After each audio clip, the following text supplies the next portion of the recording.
ونصلي ونسلم على رسوله الكريم أما بعد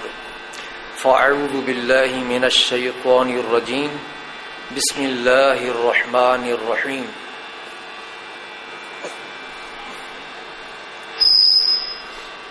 إن علينا جمعه وقرآنه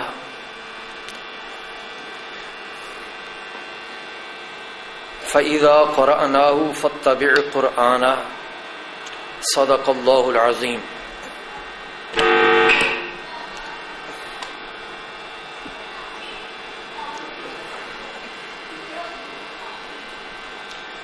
اللہ رب العزت 29ویں پارہ کے اندر سورہ قیامہ میں ارشاد فرماتا ہے ان علینا جمعہ و قرآنہ، بے شک ہمارے ذمے قرآن پاک کو جمع کرنا ہے، اس کو جمع کرنا اور اس کا پڑھنا اللہ رب العزت فرماتا ہے کہ ہمارے ذمے ہے۔ گزشتہ درس قرآن میں نے یہ ذکر کیا تھا کہ یہ جو قرآن کا لفظ ہے یا تو قرآن سے مشتق ہے یا قراءتن سے مشتق ہے، اور یا یہ ماخوذ ہے قرن سے۔ اگر قرآن سے یہ مشتق ہو، ماخوذ ہو، تو اس کا معنی جمع کرنا اور جمع ہونا کے ہے۔ اور اس حوالے سے میں نے ذکر کیا تھا کہ قرآن کو قرآن کیوں کہا جاتا ہے، کہ قرآن قرآن سے ہے۔ قرآن کا معنی جمع کرنا، جمع ہونا، اور اس کے اندر ایک معنی یہ بھی تھا کہ قرآن پاک چونکہ سینوں کے اندر جمع کی ہوئی یہ کتاب ہے، اور قرآن پاک کو حفظ کرنا وہ آسان کر دیا گیا ہے۔ اللہ جل مجدہ الکریم نے یہ وعدہ فرما لیا کہ وَلَقَدْ يَسَّرْنَا الْقُرْآنَ لِلذِّكْرِ فَهَلْ مِن مُدَّكِرٍ۔ اور اس حوالے سے میں نے کئی واقعات اور کئی حفاظ کرام کے بارے میں ذکر کیا تھا کہ کس طرح مختصر عمر میں، تھوڑی عمر کے اندر قرآن پاک کو انہوں نے یاد کر لیا۔ ملفوظات اعلی حضرت میں ہے کہ امام احمد رضا خان بریلوی قدس سرہ العزیز انہوں نے یہ فرمایا کہ حضرت خواجہ قطب الدین والدین قطب الحق والدین حضرت بختیار کاکی رحمۃ اللہ علیہ، ان کی عمر جب 4 سال 4 ماہ اور 4 دن کی ہوئی تو تقریب بسم اللہ مقرر ہوئی، لوگوں کو بلایا گیا۔ خواجہ غریب نواز وہ بھی وہاں پہ تشریف فرما تھے، اور ابھی آپ ارادہ فرما رہے تھے کہ بسم اللہ شروع کرائی جائے، تو آپ کو الہام ہوا ٹھہرو، قاضی حمید الدین ناگوری آ کر وہ شروع کرائے گا۔ جب وہ قاضی صاحب تشریف لائے اور انہوں نے پڑھا بسم اللہ اعوذ باللہ من الشیطان الرجیم بسم اللہ الرحمن الرحیم، تو حضرت بختیار کاکی رحمۃ اللہ علیہ آپ نے اپنے آپ ہی آگے پڑھنا شروع کر دیا، اور آپ نے اس کو پڑھتے ہوئے یہ فرمایا، آپ نے پڑھتے پڑھتے آپ نے 15 پارے آپ نے زبانی پڑھ دیے، 15 پارے آپ نے زبانی پڑھ دیے۔ جب پڑھ دیے تو آگے آپ فرمانے لگے، وہ کہنے لگے قاضی صاحب کہ آگے بھی پڑھیں، تو وہ فرماتے ہیں کہ میں نے اپنی ماں کے شکم کے اندر اتنے ہی سنے تھے، وہ میں نے یاد کر لیے، وہ مجھے یاد ہو گئے، اب میں نے وہ پڑھنے شروع کر دی ہیں۔ یہ میں نے گزشتہ درس قرآن کے آخر میں یہ ذکر کیا تھا۔ دارمی کے اندر حدیث پاک ہے، حضرت ابو ہریرہ رضی اللہ تعالیٰ عنہ وہ راوی ہیں، فرماتے ہیں کہ نبی پاک صلی اللہ علیہ وسلم نے ارشاد فرمایا ان اللہ تعالی قرأ طٰہ و یاسین، اللہ رب العزت نے سورہ طٰہ کو پڑھا، اللہ رب العزت نے سورہ طٰہ کو پڑھا، 16ویں پارہ کی یہ سورت ہے، اور سورہ یاسین کو پڑھا جو قرآن پاک کا دل ہے، قبل ان یخلق السماوات والارض بألف عام، آسمانوں اور زمین کے بنانے سے 1000 سال پہلے، فلما سمعت الملائکہ القرآن، جب فرشتوں نے قرآن کو سنا تو وہ فرشتے کہنے لگے طوبی لأمۃ ینزل ھذا علیہا، کہ مبارک ہو اس امت کو، اس امت کے لیے خوشخبری ہو، مبارک ہو کہ جس کے اوپر یہ صورتیں نازل ہوں گی،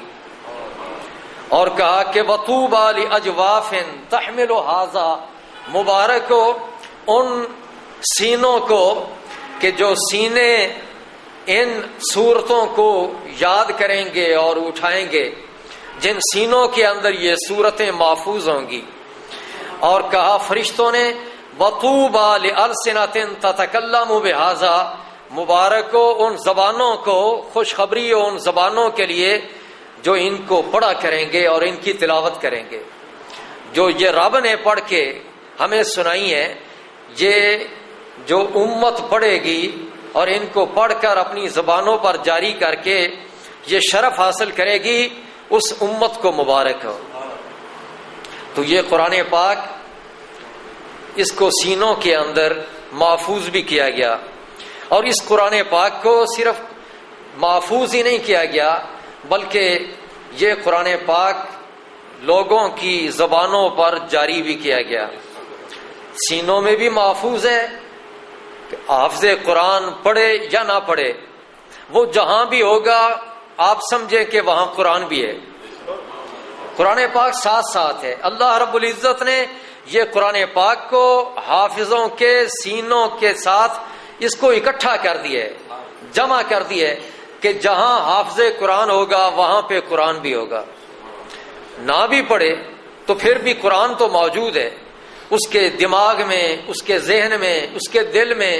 قرآن پاک اللہ رب العزت نے جمع کر دیا ہے۔ اور یہ بہت بڑی سعادت ہے کہ حافظ قرآن چلتے پھرتے اٹھتے بیٹھتے، وہ لیٹا ہو سویا ہو، وہ جس حال میں بھی ہے قرآن پاک اس کے پاس ہے۔ یہ قرآن پاک کی بڑی برکتیں ہیں، ہاتھ میں پکڑا ہو تو یہ ہاتھ کو اعزاز حاصل ہے کہ قرآن پاک اس کے ہاتھ میں ہے، قرآن پاک ہاتھ میں آ جانا یہ ہاتھوں کے لیے باعث رحمت ہے، باعث عزت ہے، اور اگر قرآن پاک کو کھول لیں،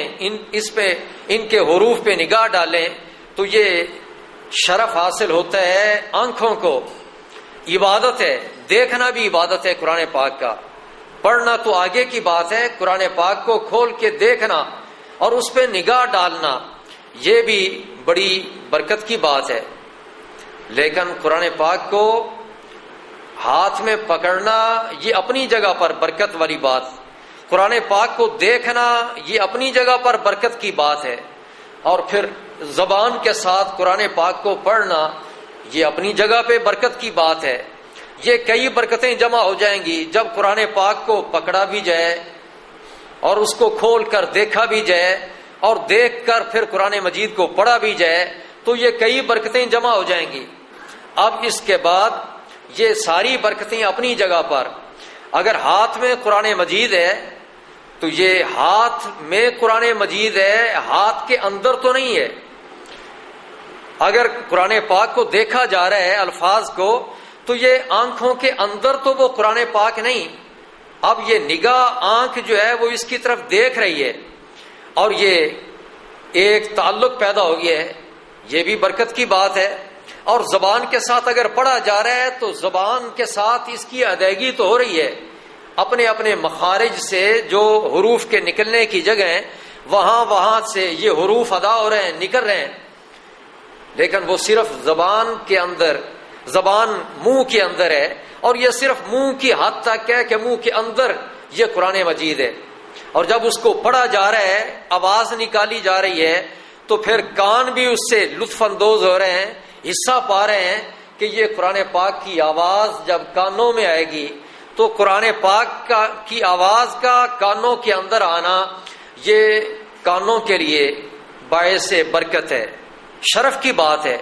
کہ کان جو ہے ان کو بھی شرف مل رہا ہے، آنکھوں کو بھی شرف مل رہا ہے، زبان کو بھی شرف حاصل ہو رہا ہے، اور یہ منہ کو شرف حاصل ہو رہا ہے، اور ہاتھوں کو بھی شرف حاصل ہو رہا ہے کہ قرآن پاک کو پکڑا، قرآن پاک کو دیکھا، قرآن پاک کو پڑھا، قرآن پاک کو سنا۔ اور اس سے پھر آگے بات یہ بھی ہے کہ قرآن پاک کو پکڑنے سے پہلے ضروری ہوتا ہے کہ وضو کیا جائے، تو یہ جو وضو کیا گیا، ہاتھ دھوئے، چہرہ دھویا، مسح کیا، پاؤں دھوئے، تو یہ ہر ایک کو برکتیں حاصل ہو رہی ہیں۔ لیکن حافظ قرآن جس نے قرآن پاک کو حفظ کر لیا، یاد کر لیا، جتنا حصہ بھی یاد کر لیا، اگر ایک سورت کو یاد کر لیا تو اس کے لیے بھی یہ برکت کی بات ہے کہ ایک سورت تو کم از کم اس کے سینے کے اندر محفوظ ہو گئی، اور اس کے اندر وہ چیز آ گئی، اندر وجود کے قرآن مجید کی وہ سورت آ گئی۔ 2 سورتیں یاد کر لیں تو 2 سورتیں آ گئیں، 3 کر لیں 3 آ گئیں، ایک پارہ یاد کر لیا، وہ ایک پارہ قرآن مجید کا وہ سینے کے اندر محفوظ ہو گیا۔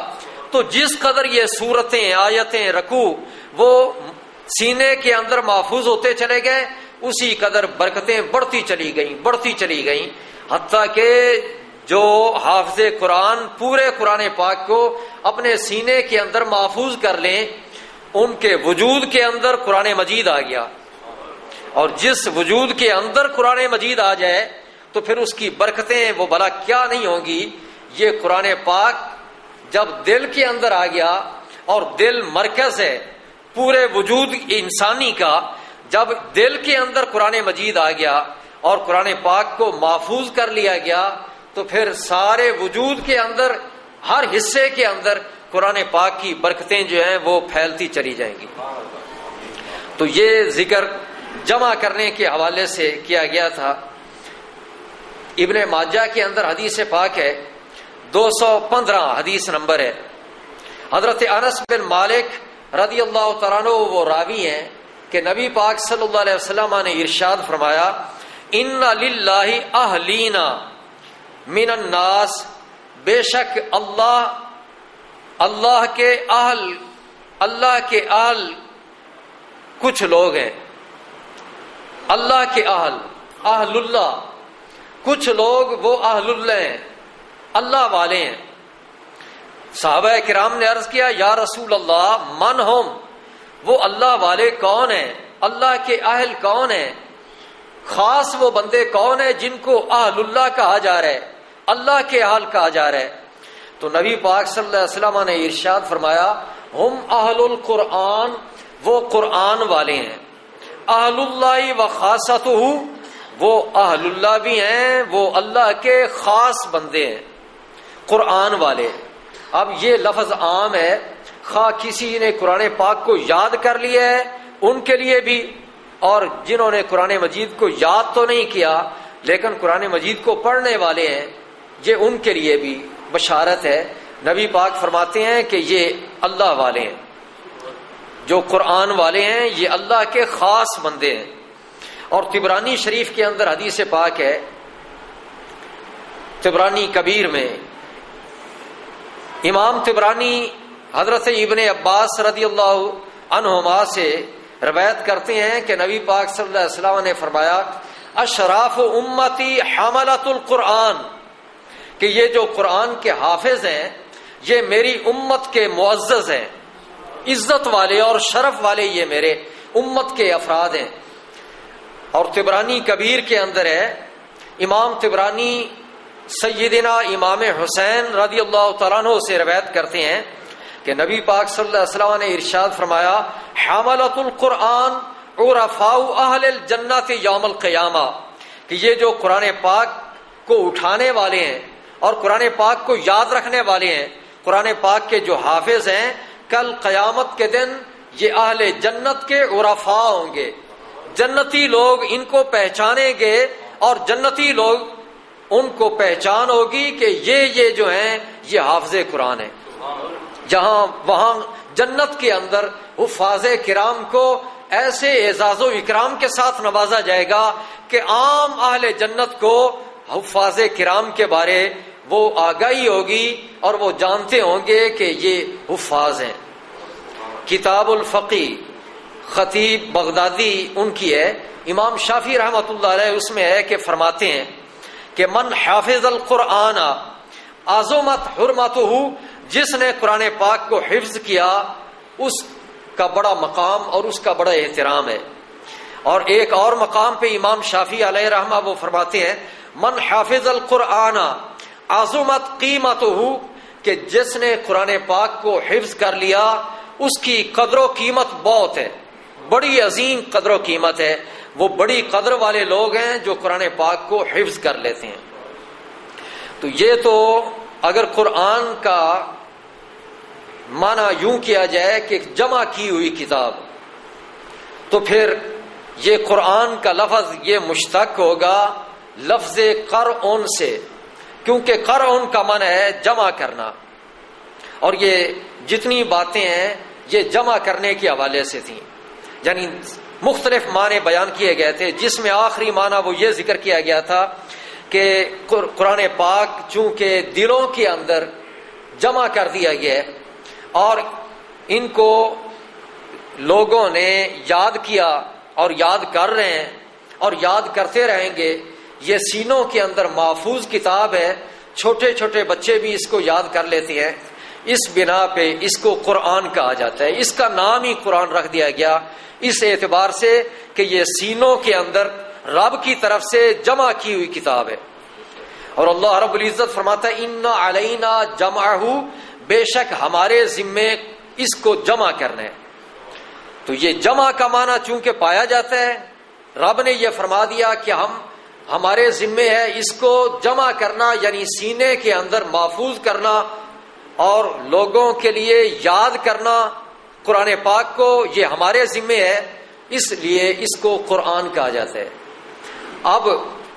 آج کی اس درس قرآن کے اندر ذکر کیا جائے گا کہ یہ لفظ قرآن جو ہے یہ یا قراءتن سے مشتق ہے، قراءتن سے. اور قراءتن یہ قرأ یقرأ قرآن قراءتن، اس کا معنی یہ ہوتا ہے کہ پڑھنا پڑھانا. تو قرآن کا معنی یہ ہوگا پڑھی ہوئی کتاب، پڑھی ہوئی کتاب، کہ وہ کتاب جس کو پڑھا گیا،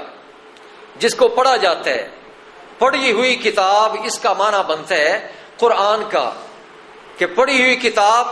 یہ قرآن مجید کس طرح ہے، یہ قرآن مجید کو کیوں فرمایا گیا کہ یہ قرآن ہے، اس معنی کے اعتبار سے اگر یہ قراءتن سے مشتق ہے اور ماخوذ ہے قرآن کا لفظ، تو قرآن کا معنی تو یہ بنے گا پڑھی ہوئی کتاب یا پڑھی ہوئی چیز. اس کے یہ معنی، اس معنی کے اعتبار سے قرآن کا نام قرآن اس لیے رکھا گیا. پہلی بات، قرآن پاک کا نام اس لیے قرآن رکھا گیا کہ قرآن مجید سے پہلے بھی کئی آسمانی کتابیں نازل ہوئیں، بے شمار کتابیں اللہ رب العزت نے نازل کی.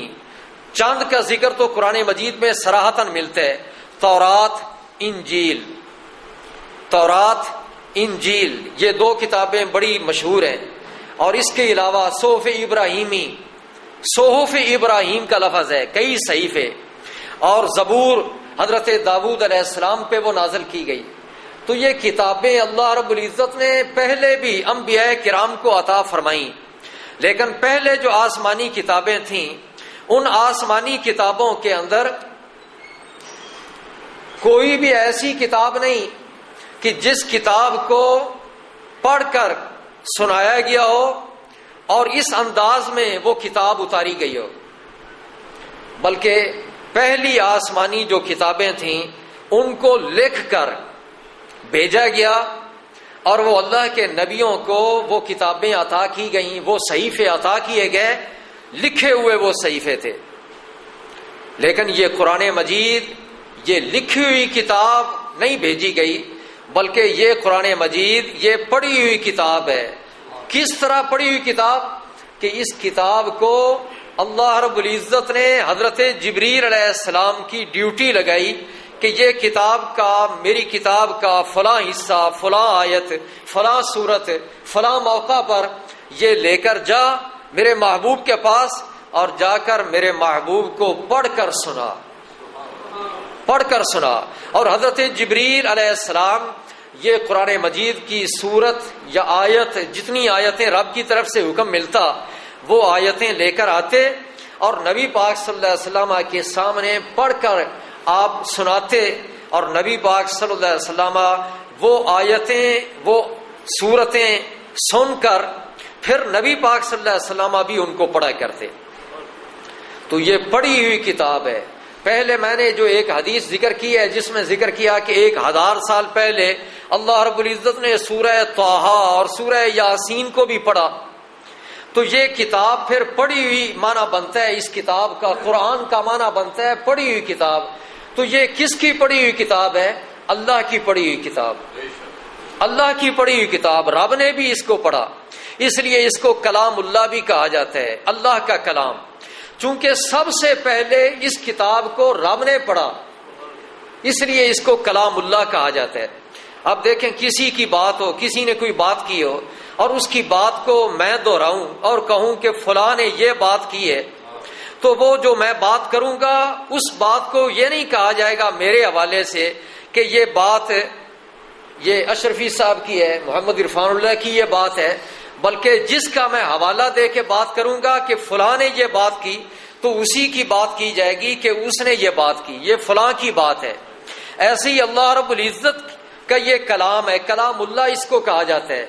اب یہ کوئی نہیں کہہ سکتا کہ کوئی کہے کہ یہ کتاب یہ تو میں پڑھتا ہوں، تو اب میں کہوں کہ میں پڑھنے والا ہوں قرآن پاک کو تو یہ میرا کلام ہے، میں نہیں کہہ سکتا۔ کیوں؟ اس لیے کہ جو سب سے پہلے کلام کرتا ہے، پہلے بولتا ہے، پہلے پڑھتا ہے، اس کی طرف نسبت ہوتی ہے اور اسی کی طرف نسبت کر کے کہا جاتا ہے یہ اس کی کلام، اس کا کلام، اس کی بات ہے۔ اللہ رب العزت نے سب سے پہلے اس اپنی کتاب کو پڑھا، اپنے کلام کو، اس لیے اس کو کلام اللہ کہا جاتا ہے، اللہ کا کلام۔ اور کوئی بھی پڑھے اس کو، پڑھنے والے اور بھی ہیں، لیکن اور کوئی پڑھے تو اللہ رب العزت اور کسی کے پڑھنے پر یہ نہیں فرماتا یہ اس کا کلام ہے، یہ اس کا کلام ہے۔ ہاں، اگر اللہ پاک نے کسی کے اور کی طرف نسبت کر کے یہ فرما دیا ہے کہ یہ فلاں کی بات ہے تو وہ صرف اور صرف اللہ کے محبوب ہیں۔ اللہ رب العزت نے بھی قرآن پڑھا، حضرت جبریل علیہ السلام نے بھی قرآن پڑھا، حتیٰ کہ اللہ کریم یہاں پہ فرماتے ہیں کہ فَإِذَا قَرَأْنَاهُ فَاتَّبِعْ قُرْآنًا، جب ہم پڑھ لیں اس کو، یہاں ہم پڑھنے سے مراد کون ہے؟ حضرت جبریل علیہ السلام وہ آیت لے کے آتے، جتنی بھی آیتیں رب کی طرف سے ہوتی، حکم ہوتا کہ یہ میرے محبوب تک پہنچا دو، تو اللہ کے محبوب کے پاس حضرت جبریل علیہ السلام آتے اور حضرت جبریل علیہ السلام آ کے وہ آیتیں پڑھتے۔ لیکن اللہ کریم کیا فرما رہے ہیں کہ اے پیارے محبوب، جب ہم پڑھ لیں اس کو، پڑھ کون رہے ہوتے؟ حضرت جبریل۔ اور اللہ کریم یہ نہیں فرماتا کہ جب جبریل پڑھ لیں اس کو، یا یہ بھی نہیں فرماتا جب میں پڑھ لوں اس کو۔ حضرت جبریل کے پڑھنے کو رب یہ نہیں فرماتا کہ جبریل کا پڑھنا وہ میرا پڑھنا ہے، لیکن اللہ رب العزت فرماتا ہے کہ جب جبریل پڑھے تو جبریل کا پڑھنا وہ صرف جبریل کا پڑھنا نہیں بلکہ وہ میرا پڑھنا بھی ہے۔ وہ کیسے؟ کہ اس پڑھنے کے اندر رب فرماتا ہے میں بھی شریک ہوں، کیونکہ سب سے پہلے پڑھنے والا وہ رب ہے اور رب کے حکم سے جبریل بھی پڑھ رہے ہیں، تو جب جبریل پڑھتے ہیں تو وہ اکیلے جبریل پڑھنے والے نہیں، رب یہ فرما رہا ہے کہ جب کوئی بھی میرے حکم پر قرآن کو پڑھے گا وہ پڑھنے والا یہ نہ سمجھے کہ میں اکیلا ہی پڑھ رہا ہوں، میں خود رب بھی اس کے ساتھ شریک ہوتا ہوں۔ یہ شرف مل جاتا ہے قرآن پاک کی تلاوت کرنے والوں کو کہ رب یہ فرماتا ہے کہ وہ اپنے آپ کو یہ نہ سمجھے کہ میری کیا حیثیت ہے، کیا وقت ہے، میرے پاس تو اتنی نیکیاں نہیں، عبادتیں میں نے زیادہ نہیں کی، میں کوئی اللہ کا کوئی مقرب بندہ تو نہیں ہوں، پہنچی ہوئی ہستی تو نہیں ہوں، میں تو عام سا آدمی ہوں، اللہ کریم فرماتا ہے عام آدمی وہ اس وقت تک تھا جب تک قرآن نہیں پڑھ رہا تھا، جس وقت اس کی زبان پر میرا قرآن جاری ہو جائے اور جب کوئی قرآن پڑھنے لگ جائے تو وہ پڑھنے والا وہ یہ نہ سمجھے میں ہوں عام آدمی ہوں، اللہ کریم فرماتا ہے جب وہ قرآن پڑھ رہا ہوتا ہے تو اس کے قرآن پڑھنے میں میں بھی شریک ہوتا ہوں۔ تو دیکھو رب نے اس عام بندے کو کہاں سے اٹھا کر کتنا بلند کر دیا، یہ قرآن کے پڑھنے کی برکتیں ہیں۔ تو قرآن کا معنی یہ ہے پڑھی ہوئی کتاب۔ تو اب دیکھیں کہ پڑھا جبریل نے، حضرت جبریل علیہ السلام نے، لیکن اللہ جل وعلا کریم فرماتا ہے جب محبوب ہم اس کو پڑھ لیں تو فاتبع قرآنہ، اس کے بعد پھر اس کی تلاوت کر، اس کے پیچھے اس کے بعد میں تو پھر اس کو پڑھ۔ تو یہ جبریل کا پڑھنا بھی ہے، یہ پڑھی ہوئی کتاب ہے۔ معنی ہم نے یہ نکالنا ہے کہ اس کو قرآن کیوں کہا جاتا ہے، تو قرآن کا معنی یہ ہے پڑھی ہوئی کتاب، چونکہ اس کتاب کو سب سے پہلے رب نے پڑھا اور پھر حضرت جبریل علیہ السلام کی ڈیوٹی رب نے لگائی اور حضرت جبریل علیہ السلام نے اس کو پڑھا۔ اور پہلے جتنی کتابیں تھیں وہ لکھی ہوئی تھیں اور انبیاء کرام کو ملیں، عطا ہوئیں، لیکن یہ قرآن پاک جو اللہ نے اپنے محبوب کو عطا کیا یہ کتاب لکھی ہوئی نہیں تھی، بلکہ اس کتاب کو پڑھا گیا نبی پاک صلی اللہ علیہ وسلم کے سامنے۔ اس کا یہ مطلب نہیں ہے کہ لکھے ہونے کا انکار ہے، ورنہ قرآن مجید کے اندر ہی یہ بات ہے بل ہوا قرآن مجید فی لوح محفوظ، کہ لوح محفوظ کے اندر بھی یہ قرآن مجید ہے، وہاں پر بھی لکھا ہوا ہے، لوح تختی کو کہتے ہیں، وہاں بھی لکھا ہوا تو ہے، لیکن شرف یہ ہے کہ باقی کتابیں صرف لکھی ہوئی تھیں اور اسی طرح لکھی ہوئی کتابیں آگے انبیاء تک پہنچیں، لیکن یہ کتاب قرآن مجید لکھی ہوئی بھی ہے لوح محفوظ میں یہ کتاب، لیکن جب محبوب کو یہ کتاب ملی اور محبوب تک یہ کتاب آئی تو یہ کتاب لکھی ہوئی نہیں آئی، بلکہ اللہ کے محبوب کے پاس یہ کتاب پڑھی ہوئی آئی، کہ آپ کے پاس اس کتاب کو پڑھا گیا۔ اور پڑھنے والے کون تھے؟ حضرت جبریل علیہ السلام، وہ پڑھنے والے تھے۔ نبی پاک صلی اللہ علیہ وسلم آپ کے پاس یہ پڑھی ہوئی کتاب آئی، گویا کہ آپ نے اس قرآن کو سن کر بھی سمجھا اور سمجھنے کے بعد پھر اس کو پڑھا بھی، تو پڑھنے سے بھی کئی چیزیں یاد ہو جاتی ہیں۔ آپ نے پڑھا بھی اور صرف پڑھا اور سنا ہی نہیں، بلکہ نبی پاک صلی اللہ علیہ وسلم نے اس کو دیکھا بھی۔ کہاں دیکھا؟ وہ پہلے میں نے ذکر کر دیا کہ یہ قرآن مجید لوح محفوظ میں بھی ہے، تو نبی پاک صلی اللہ علیہ وسلم کی نگاہ وہ یہ آپ کی نگاہ سے کوئی شے مخفی نہیں، چھپی ہوئی نہیں، تو اللہ کے حبیب نے قرآن مجید کو سنا بھی اور قرآن مجید کو دیکھا بھی کہ لوح محفوظ پہ کس طرح یہ ہے، آپ نے دیکھا بھی سنا بھی اور پھر قرآن مجید کو پڑھا بھی۔ ساری خوبیاں اللہ پاک نے محبوب کی ذات کے اندر جمع کر دی ہیں، کسی اعتبار سے محبوب کی ذات میں کمی نہ رہے۔ اللہ پاک نے اپنے انبیاء کرام کو جو جو عظمتیں عطا کی، جو جو شرف عطا کیے، اپنے محبوب کو وہ شرف بھی عطا کیا اور مزید اس سے بڑھ کر اللہ پاک نے اپنے محبوب کو اور بھی شرف عطا کیے۔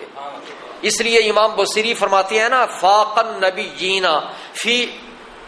خلق وفی خلق ولم یدانوہ فی علم ولا کرمی، کہ یہ اللہ کے محبوب نبیوں پر فوقیت لے گئے، کس کام میں؟ صورت میں بھی اور سیرت میں بھی۔ اور نبی پاک صلی اللہ علیہ وسلم کے قریب کوئی بھی نبی نہیں پہنچ سکا، علم میں بھی اور کرم میں بھی۔ تو اللہ پاک نے اپنے محبوب کو ہر اعتبار سے شرف ہی شرف عطا کیے۔ تو باقی انبیاء کے پاس صرف یہ تھا کہ کتابیں ملی ان کو، وہ لکھی ہوئی تھیں۔ اللہ کے محبوب کو جب کتاب ملی تو وہ بجائے اس کے کہ عام نبیوں کی طرح وہ لکھی ہوئی کتاب ہی آپ کو ملتی، بلکہ اللہ رب العزت نے اپنے محبوب کو یہ کتاب اس کو پڑھ کر سنایا حضرت جبریل علیہ السلام کے واسطے سے، اور اس انداز میں اپنے محبوب تک اس کتاب کو پہنچایا۔ تو یہ کتاب پڑھی ہوئی کتاب ہے۔ کس نے پڑھا؟ حضرت جبریل علیہ السلام نے پڑھا، اور سب سے پہلے رب نے پڑھا، پھر حضرت جبریل علیہ السلام نے پڑھا، اور حضرت جبریل علیہ السلام نے جب اس کتاب کو پڑھا تو اس کے بعد اللہ کے محبوب نے اس قرآن مجید کو پڑھا۔ اور اس کو قرآن اس لیے بھی کہا جاتا ہے کہ قرآن پاک کی کثرت سے تلاوت ہوتی ہے، قرآن پاک کی تلاوت بڑی کثرت سے ہوتی ہے۔ اس قرآن کو پڑھا جاتا ہے اور پڑھا گیا، کتنا پڑھا گیا، اس کو کتنا پڑھا جاتا ہے، یہ اس کو اتنا پڑھا گیا، اتنا پڑھا جاتا ہے، اور انشاءاللہ اتنا پڑھا جائے گا۔ اس دنیا کے اندر اس کتاب کو اتنا پڑھا گیا، اتنا پڑھا جاتا ہے، اور اتنا پڑھا جائے گا کہ اس زمین پر، اس دنیا میں کوئی بھی دینی کتاب، نہ کوئی دنیاوی کتاب اس انداز میں اتنی زیادہ وہ نہیں پڑھی گئی۔ سب سے زیادہ کتاب جس کو پڑھا گیا اور پڑھا جاتا ہے اور پڑھا جاتا رہے گا اس دنیا میں، وہ صرف اور صرف یہ ایک ہی کتاب ہے جس کا نام ہے قرآن۔ اور اس کو قرآن کہتے اس لیے ہیں کہ یہ پڑھی ہوئی کتاب، کہ اس کتاب کی تلاوت ساری کتابوں سے زیادہ ہوتی ہے۔ کثرت سے تلاوت ہونے کی وجہ سے اس کتاب کا نام رکھ دیا گیا ہے قرآن۔ کتابیں بڑی پڑھی جاتی ہیں، کئی کتابیں ہیں، یہ امتحان بچے دیتے ہیں، کتاب کو یاد کرتے ہیں، رٹا لگاتے ہیں، لیکن کب تک یاد رکھتے ہیں، بڑی کوشش کرتے ہیں، لیکن وہ پوری طرح یاد بھی نہیں ہوتی، کچھ نہ کوئی چیز وہ اس میں رہ جاتی ہے۔ لیکن جب یاد کر بھی لیں تو کب تک یاد رکھتے ہیں وہ، اور پڑھتے رہتے ہیں جب تک امتحان نہیں ہو جاتا۔ امتحان دے لیا، پاس ہو گئے، بس اس کے بعد اس کو پڑھنا بھی چھوڑ دیتے ہیں۔ یہ کتاب قرآن مجید، اس کو سب سے زیادہ پڑھا جاتا ہے۔ یہ کتاب اتنی زیادہ دنیا میں پڑھی جاتی ہے، یہ قرآن پاک کی شان ہے کہ یہ کتاب قرآن مجید سارے عالم کی طرف آیا، کسی ایک بستی والوں کی طرف نہیں کتاب آئی۔ پہلی کتابوں تو ایسے ہی تھی نا کتابیں کہ وہ انبیاء کرام بھی، وہ کوئی نبی کسی علاقے کی طرف نبی بن کے آتا، کسی ملک کی طرف نبی بن کے آیا کرتا، اور نبی پاک صلی اللہ علیہ وسلم کو اللہ پاک نے ساری کائنات کی طرف اپنا رسول بنا کر بھیج دیا۔ ایسے ہی جو کتابیں ان کو ملی، کتابوں کی بھی یہ حیثیت تھی کہ جس علاقے کا وہ نبی اور رسول ہوتا، اس پر جو کتاب نازل ہوتی وہ کتاب بھی انہی علاقے والوں کے لیے ہوتی تھی۔ لیکن جب اللہ پاک نے اپنے محبوب کو ساری کائنات کے لیے اپنا رسول بنا کر بھیجا تو یہ کتاب جو تھی، وہ کتاب بھی، قرآن مجید بھی، اللہ رب العزت نے وہ ساری کائنات کے لیے یہ عطا کی۔ تو یہ قرآن پاک، یہ کتاب ایسی ہے کہ یہ کتاب اللہ رب العزت نے سارے عالم کی طرف اس کو بھیجا ہے، سارے عالم کی طرف۔ اب جب سارے عالم کی طرف بھیجا تو یہ ساری خدائی تک یہ پہنچا، ساری خدائی تک یہ قرآن پہنچا، اور جب یہ ساری خدائی تک قرآن پاک پہنچا تو پھر سب نے پڑھا، سب نے پڑھا، چونکہ یہ سب تک پہنچا۔ تو جب سب تک پہنچا تو اس کو پڑھنے والے بھی وہ سارے ہی تھے۔ حتیٰ کہ دلچسپ بات یہ ہے کہ یہ قرآن پاک کو مسلمانوں نے بھی پڑھا اور غیر مسلموں نے بھی قرآن کو پڑھا، اس کا مطالعہ کیا، دیکھا کہ یہ قرآن کے اندر کیا چیز ہے۔ تو یہ قرآن مجید بڑی کثرت کے ساتھ پڑھا گیا، اور اس کو بار بار پڑھا گیا، اور ایک بار پڑھنے کے بعد دل اکتاتا نہیں ہے کہ ایک دفعہ پڑھ لیا پھر کہا کہ اب ہم اس کو نہیں پڑھتے، چھوڑ دیا، نہیں۔ ایماندار جو ہے اس کو ایک حلاوت ملتی ہے، اور جب وہ پڑھتا ہے ایماندار، اس کو ایک لذت ملتی ہے، سرور ملتا ہے۔ وہ بندہ ایماندار چاہتا ہے کہ میں ایک دفعہ پھر قرآن پاک کو پڑھ لوں، ایک دفعہ پھر قرآن پاک کو پڑھتا ہوں۔ ان کی طبیعت سیر نہیں ہوتی اور وہ شوق بڑھتا ہی چلا جاتا ہے۔ اور اللہ رب العزت نے اس کتاب کے اندر یہ خوبی رکھی ہے کہ اس کتاب کو جب پڑھنا شروع کیا جاتا ہے تو دل نہیں چاہتا کہ قرآن پاک کو پڑھنا اب ختم کر دیں، دل چاہتا ہے پڑھتے ہی جائیں، پڑھتے ہی جائیں۔ یہ قرآن مجید کو اللہ رب العزت نے ہر نماز کے اندر پڑھنا ضروری قرار دے دیے۔ جب تک قرآن نہ پڑھا جائے نماز ہی نہیں ہوتی۔ اور نماز کو رب نے فرض قرار دے دیے، اور فرض بھی ایک وقت کی نماز نہیں، 5 وقت کی نماز فرض ہے۔ اگر ہم میں سے کوئی سستی کرتا ہے تو اس کی بھول ہے، کوئی یہ نہ سمجھے کہ ایک وقت کی نماز پڑھ لیں تو بس وہ کافی ہے۔ نماز 5 وقت کی ہمارے اوپر فرض ہے، تو جب فرض 5 وقت کی نماز ہے تو ہمارے لیے ضروری ہے کہ ہم 5 وقت کی ہی نماز پڑھا کریں، 5 وقت نماز پڑھا کریں۔ اور پھر نماز کے اندر 5 نمازیں ہیں نا، ہر نماز میں ایک ایک رکعت نہیں ہے کہ ایک رکعت پڑھ لو بس نماز ہو گئی، پھر دوسری نماز آئے 1 رکعت پڑھ لو نماز ہو گئی، کہ اس میں رکوع بھی آ گیا، قیام بھی ہو گیا، قرات بھی ہو گئی، سجدہ بھی ہو گیا۔ نہیں، کم از کم 2 رکعتیں فرض ہیں، اور وہ جو 2 رکعتیں فرض ہیں وہ 5 نمازوں میں سے صرف ایک ہی نماز ہے جس میں صرف 2 رکعتیں ہیں، اور 3 رکعتیں بھی ہیں وہ بھی ایک ہی نماز۔ 4 رکعتوں والی نماز وہ 3 ہے، گویا کہ 5 نمازوں میں سے اکثر نمازیں وہ ہیں کہ جن میں 4 رکعتیں نماز وہ فرض ہے، اور وہ ایک الگ بات ہے کہ سفر کی حالت میں وہ رعایت دی گئی، لیکن وہ جو رعایت دی گئی ہے وہ جو 2 رکعتوں والی نماز ہے اس کے اندر کوئی رعایت نہیں، وہ 2 ہی پڑھیں۔ 3 رکعتوں والی نماز ہے اس میں کوئی رعایت نہیں، وہ 3 ہی رکعتیں پڑھیں گے۔ ہاں 4 رکعتوں والی نماز اس کے اندر یہ رعایت اسلام نے دی کہ وہ 4 رکعتوں کی بجائے 2 رکعتیں پڑھ لے۔ تو دیکھیں کم از کم 2 رکعتیں فرض ہے نماز، اور فرضوں کے علاوہ سنتوں کا ذکر اور واجبات کا وہ الگ ہے، نفلوں کا ذکر الگ ہے،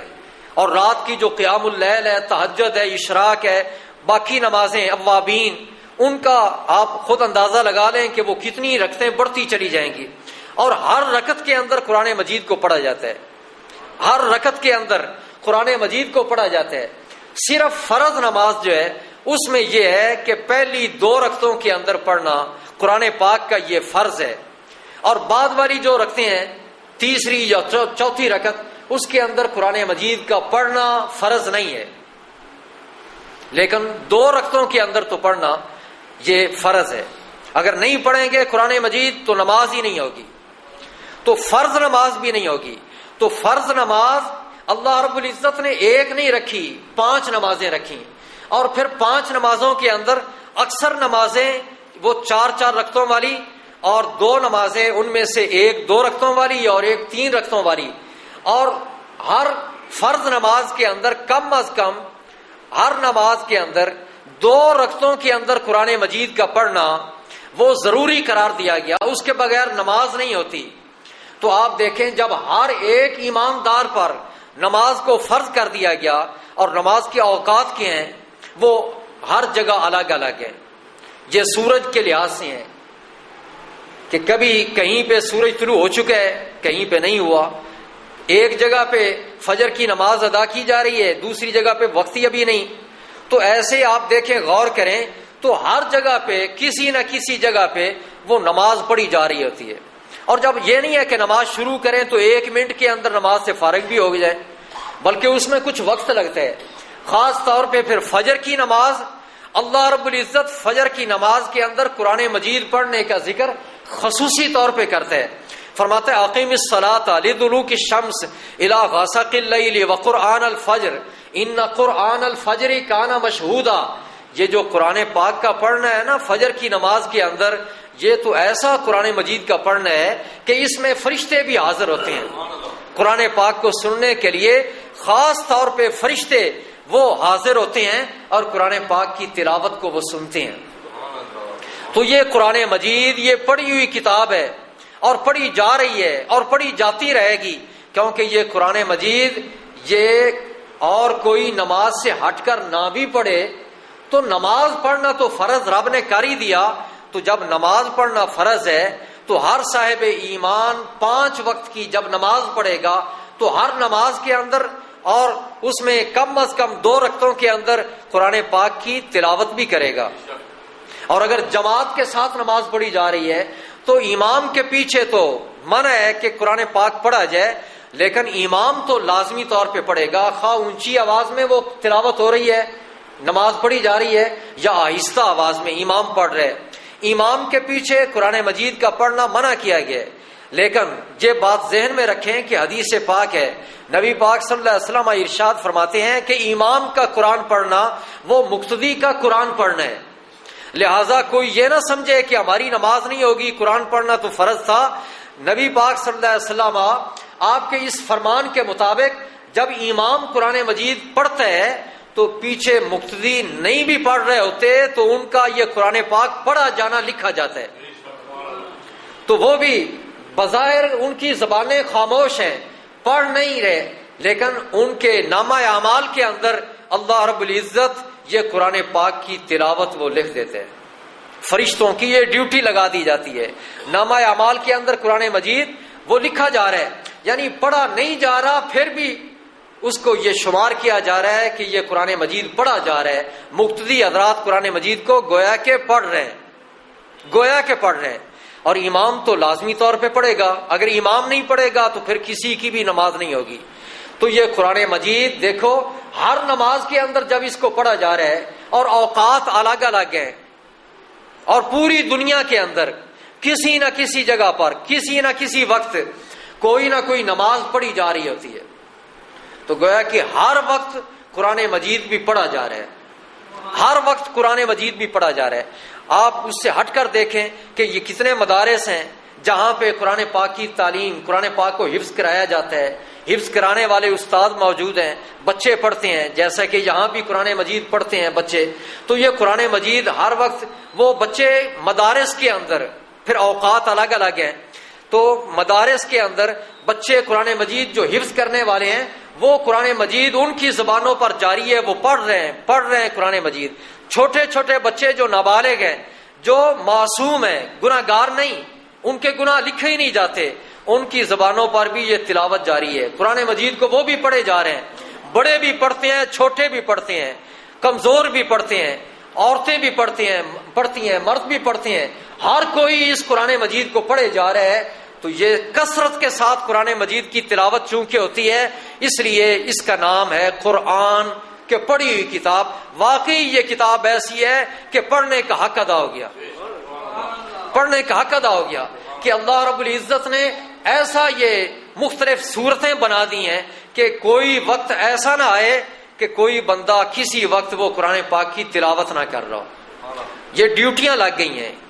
بندوں کی، ہر کوئی بندہ مختلف انداز میں قرآن پاک کی تلاوت کیے جا رہا ہے، قرآن مجید کو پڑھے جا رہا ہے، کوئی پڑھنے پڑھانے کی شکل میں، کوئی نماز کی شکل میں، کوئی واعظ اور تدریس اور تقریر کی صورت میں قرآن مجید کو پڑھا جا رہا ہے، قرآن پاک کی باتیں ہو رہی ہیں۔ تو اللہ رب العزت نے اس کا نام ہی یہ رکھ دیا ہے قرآن، پڑھی ہوئی کتاب، اور اتنی کثرت سے یہ قرآن مجید اس کو پڑھا جاتا ہے کہ امام اعظم ابو حنیفہ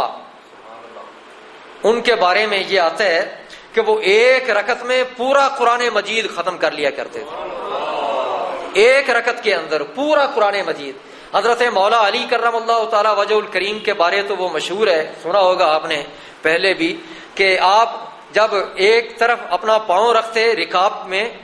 اور آپ گھوڑے پہ سوار ہوتے تو دوسری طرف قدم رکھنے سے پہلے قرآن پاک ختم کر لیا کرتے،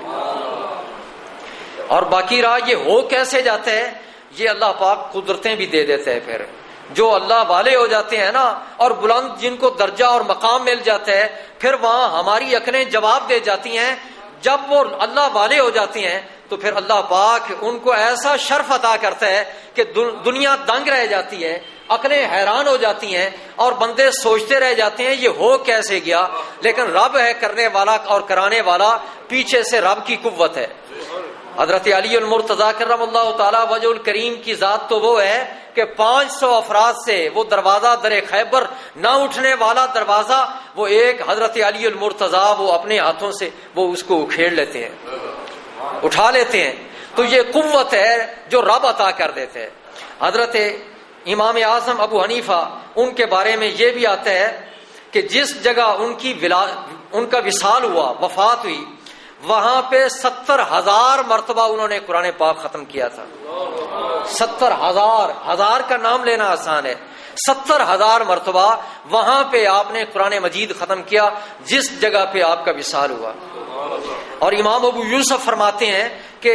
امام اعظم ابو حنیفہ ان کے استاذ ہیں نا، وہ فرماتے ہیں کہ امام اعظم ابو حنیفہ رمضان المبارک کے اندر یوم عید تک، یعنی عید کا دن اس میں شمار کر کے، رات کو بھی دن کو بھی ایک ایک قرآن مجید وہ ختم کیا کرتے تھے. اور جب پورا رمضان مبارک گزرتا، یعنی 30 دن اگر گزرتے اور عید کا دن بھی ہوتا، تو آپ فرماتے ہیں کہ 62 قرآن پاک رمضان المبارک کے اندر یوم عید سمیت آپ 62 قرآن پاک ختم کر دیا کرتے تھے. امام اعظم کہ جن کے ہم مقلد ہیں، ہمارے لیے کتنے فخر کی بات ہے کہ وہ ہمارے امام، وہ اس قدر قرآن پاک کی تلاوت کرتے تھے، قرآن پاک کو پڑھا کرتے تھے. حضور غوث اعظم رضی اللہ تعالیٰ عنہ، وہ ان کی تلاوت کے بارے سب جانتے ہیں کہ کس قدر آپ کیا کرتے تھے. ایک ہی وہ ٹانگ پہ کھڑے ہو کر قرآن مجید کو وہ پڑھ لیا کرتے تھے. اور حضرت عبد الرحمن بن عوف صحابی ہیں، ان کے بھتیجے حضرت طلحہ بن عبداللہ، ان کے بارے میں آتا ہے کہ وہ روزانہ قرآن پاک ختم کر لیا کرتے تھے، روزانہ قرآن پاک ختم کیا کرتے تھے. اور قرآن پاک کا ایک منفرد پہلو یہ بھی ہے کہ تمام کتابیں اس دنیا میں پڑھی جاتی ہیں. اس دنیا میں جب اس دنیا سے بندہ چلا جاتا ہے، فوت ہو جاتا ہے، تو فوت ہو جانے کے بعد کبھی کسی نے کیا سنا ہے کہ کسی نے کوئی کتاب دنیا کی وہ اس نے پڑھی ہو؟ وہاں پر نہ کتاب پہنچتی ہے، قبر کے اندر کچھ نہیں. اگر رکھ بھی دیں آپ کتاب تو کسی کے بارے آپ نے نہیں سنا ہوگا کہ اس نے فلاں کتاب جو ہے، کسی کی لکھی ہوئی کتاب اس نے قبر کے اندر پڑھی اور ہم نے پڑھتے ہوئے سنا. کسی کے بارے نہیں ہے، کوئی ایسی کتاب نہیں. صرف یہ قرآن مجید ہے کہ جس کتاب کو قبر کے اندر بھی، دنیا سے چلے جانے کے بعد بھی قبر والوں نے پڑھا، اور اس پڑھنے والے قرآن مجید کے پڑھنے کو سننے والوں نے سنا بھی. یہ قرآن مجید ہے کہ اس قرآن مجید کو قبر کے اندر رکھا نہیں گیا، اور بغیر کتاب کے قبر کے اندر جو ہے اس نے قرآن پاک کی کسی سورت کو پڑھا، قرآن پاک کی تلاوت کی. اور باہر جو قرآن پاک کی تلاوت سننے والے ہیں انہوں نے بیان کیا کہ ہم نے وہاں قبر کے پاس جا کر ہم نے اندر سے، قبر کے اندر سے قرآن پاک کی تلاوت کی آواز کو سنے.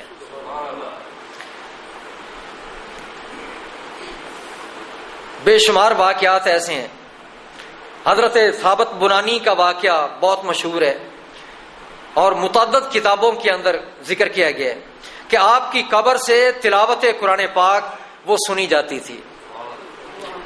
اور الکواکب الدریہ میں ہے کہ امام زین العابدین، ان کے صاحبزادے حضرت زید بن زین العابدین، حضرت زید، ان کے بارے میں یہ منقول ہے کہ جب ان کا سر اقدس مصر کے اندر دفن کیا گیا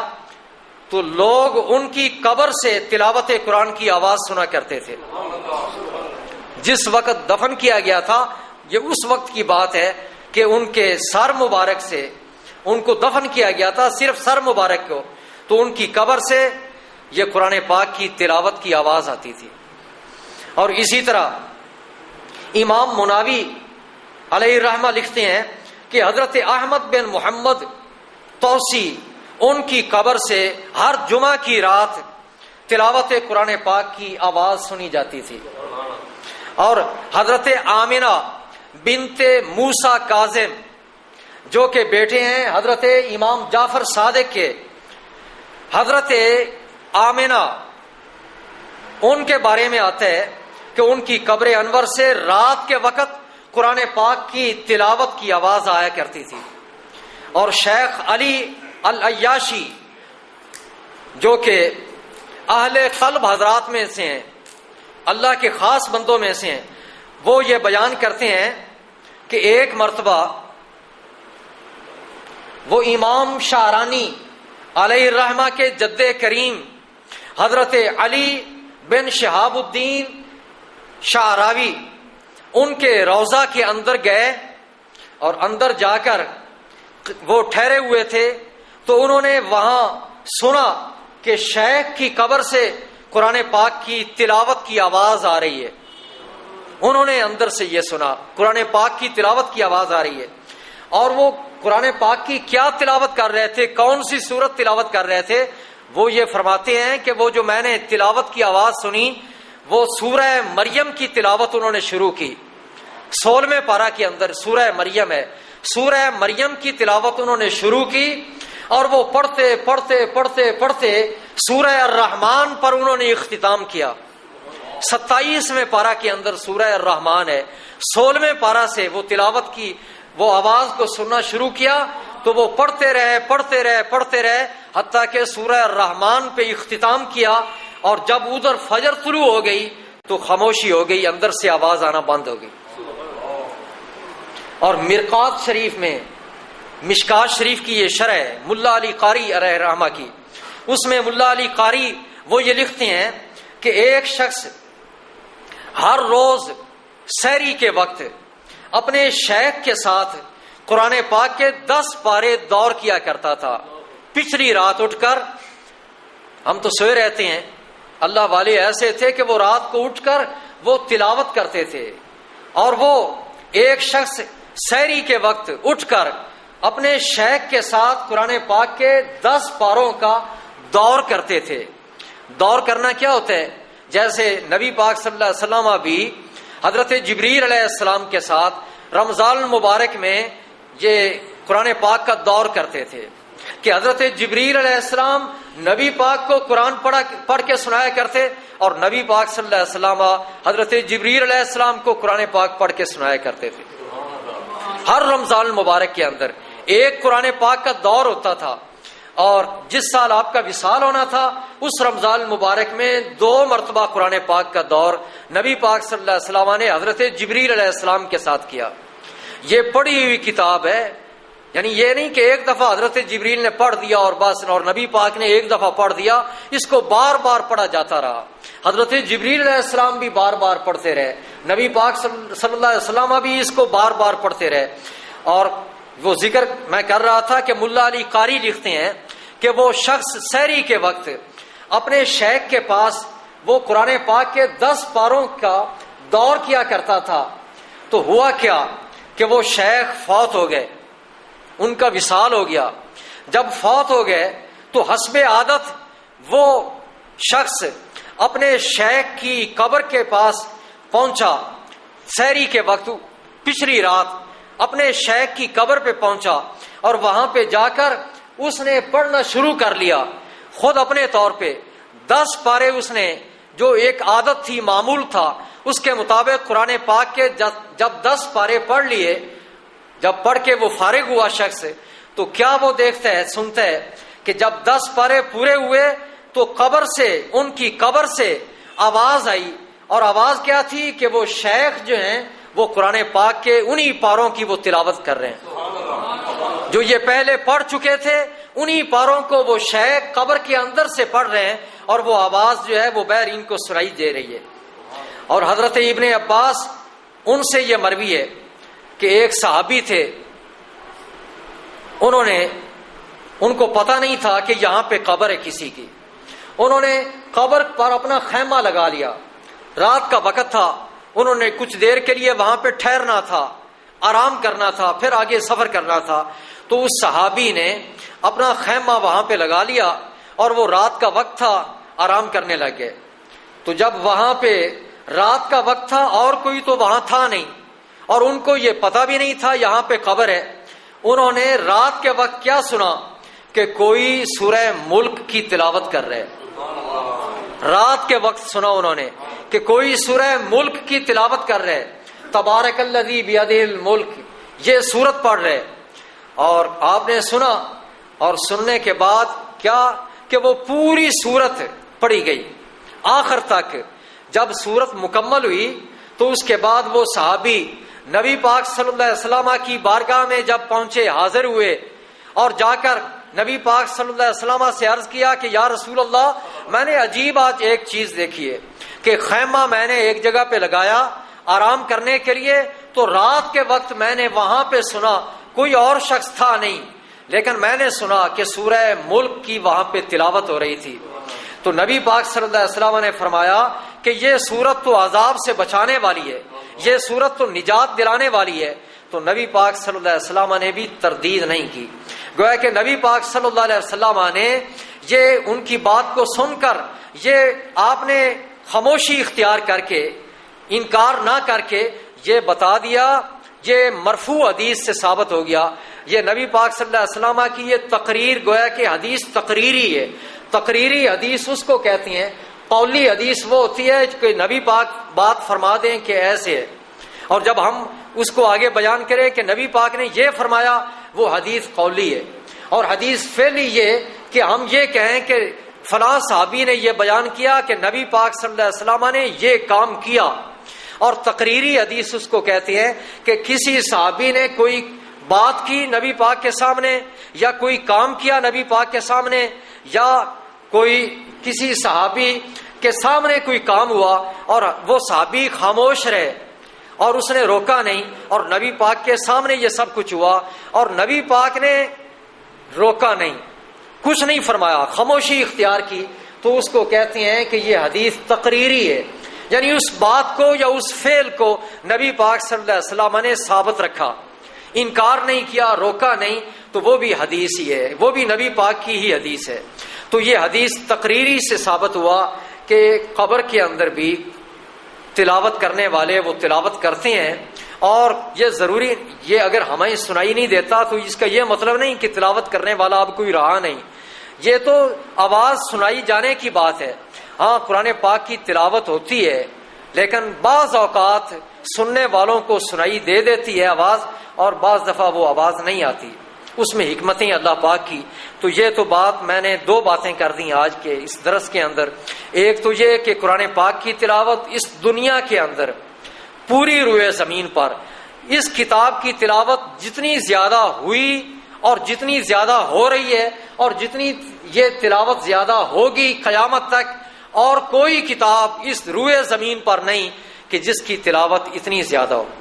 اس لیے یہ کتاب، اس کو چونکہ سب سے زیادہ پڑھا گیا ہے، پڑھا جاتا ہے اور پڑھا جاتا رہے گا، اس لیے اس کتاب کو قرآن کہا جاتا ہے. اور دوسری بات میں نے یہ کر دی ہے کہ یہ جس طرح دنیا کے اندر سب سے زیادہ پڑھی جانے والی کتاب یہ قرآن مجید ہے، اسی طرح دنیا سے چلے جانے کے بعد قبر کے اندر بھی اور کوئی کتاب کسی کو نہیں پڑھا جاتا. اگر پڑھا جاتا ہے اور پڑھے جانے کی کوئی آواز سنتا ہے تو وہ یہ صرف اور صرف یہ قرآن مجید ہے کہ جس کی تلاوت قبر کے اندر بھی ہوتی ہے اور قبر سے یہ قرآن پاک کی تلاوت کی آواز سنائی دیتی ہے. تو اس لیے یہ قرآن پاک گویا کہ قبروں کے اندر بھی پڑھا جاتا ہے، قبروں کے اوپر بھی پڑھا جاتا ہے، قبروں کے پاس جا کر بھی، لیکن قبروں کے اندر بھی پڑھا جاتا ہے یہ قرآن پاک. تو یہ کتاب قرآن مجید یہ پڑھی ہوئی کتاب ہے، اس کو خوب پڑھا جاتا ہے، اس لیے اس کو قرآن کہتے ہیں. اور انشاءاللہ بقیہ گفتگو